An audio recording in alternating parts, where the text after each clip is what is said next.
क्या आप जानते हैं कि हमारे शरीर में एक नया अनदेखा खतरा घुस रहा है? ये कोई वायरस या बैक्टीरिया नहीं, बल्कि माइक्रोप्लास्टिक है। छोटे छोटे प्लास्टिक के ये कण हमारे खाने, पानी और यहां तक कि सांसों के जरिए भी हमारे शरीर में पहुंच रहे हैं। पर सवाल ये है कि आखिर ये माइक्रोप्लास्टिक आ कहां से रहा है? आइए जानते हैं इसके पीछे की कहानी। प्लास्टिक की इस दुनिया में हम सभी इसका इस्तेमाल कर रहे हैं। पानी की बोतलें, शॉपिंग बैग्स, खाने के पैकेट्स, इन सब में प्लास्टिक है। और जब यह प्लास्टिक टूटता है तो माइक्रोप्लास्टिक में बदल जाता है। वैज्ञानिकों के अनुसार माइक्रोप्लास्टिक के कण 5 मिलीमीटर से भी छोटे होते हैं। इनकी सबसे बड़ी समस्या यह है कि ये हमारे पर्यावरण और शरीर में छुपकर घुस जाते हैं। अब हम जानेंगे कि ये कहां-कहां से हमारे शरीर में प्रवेश कर रहा है।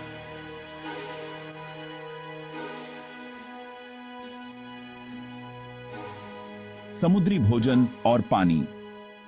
समुद्र में फेंका गया प्लास्टिक मछलियों और दूसरे समुद्री जीवों द्वारा निगल लिया जाता है, और जब हम इन जीवों को खाते हैं तो माइक्रोप्लास्टिक हमारे शरीर में चला आता है। इसके अलावा हम जो पानी पीते हैं उसमें भी ये छोटे छोटे कण होते हैं। खासकर बोतलबंद पानी में माइक्रोप्लास्टिक हवा में भी होता है और हम सांसों के जरिए इसे अपने फेफड़ों में ले लेते हैं। ये खास तौर से उन इलाकों में ज्यादा होता है जहां प्लास्टिक का इस्तेमाल और जलाया जाना आम है। ये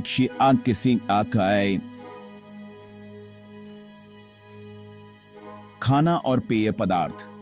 प्लास्टिक के पैकेट्स और बर्तनों में जो खाना रखा जाता है उसमें भी ये माइक्रोप्लास्टिक घुल सकते हैं।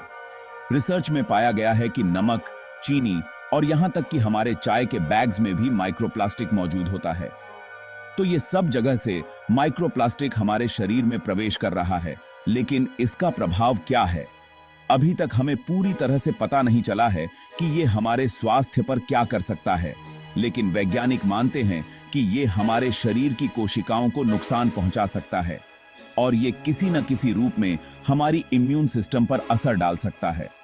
कई शोधों में देखा गया है कि माइक्रोप्लास्टिक शरीर के विभिन्न अंगों में पाया जा सकता है, जैसे कि फेफड़े, आंतें और यहां तक कि हमारे खून में भी। इसका असर धीरे धीरे हमारे अंगों की कार्यक्षमता पर पड़ सकता है। तो सवाल ये उठता है कि हम इससे कैसे बच सकते हैं। कुछ उपाय हैं जो हम अपने रोजमर्रा के जीवन में कर सकते हैं, जैसे प्लास्टिक की बोतलों के बजाय स्टील या कांच की बोतलों का इस्तेमाल करें। ताजा खाना खाएं, प्लास्टिक से पैक किए गए खाने से बचें।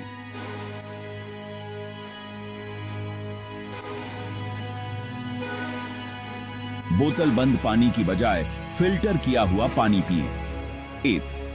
सिंगल यूज प्लास्टिक के बजाय प्राकृतिक और पुनः प्रयोज्य उत्पादों का इस्तेमाल करें। तो दोस्तों, ये थी माइक्रोप्लास्टिक की कहानी। ये छोटी छोटी चीजें हमारे शरीर और पर्यावरण के लिए बड़ा खतरा बन रही हैं। अब वक्त है कि हम अपने जीवन में कुछ छोटे छोटे बदलाव करें ताकि हम खुद को और आने वाली पीढ़ियों को सुरक्षित रख सकें। अगर आपको ये जानकारी अच्छी लगी हो तो हमारे चैनल को सब्सक्राइब करें और शेयर करें ताकि और भी लोग इस खतरनाक समस्या से जागरूक हो सकें। धन्यवाद।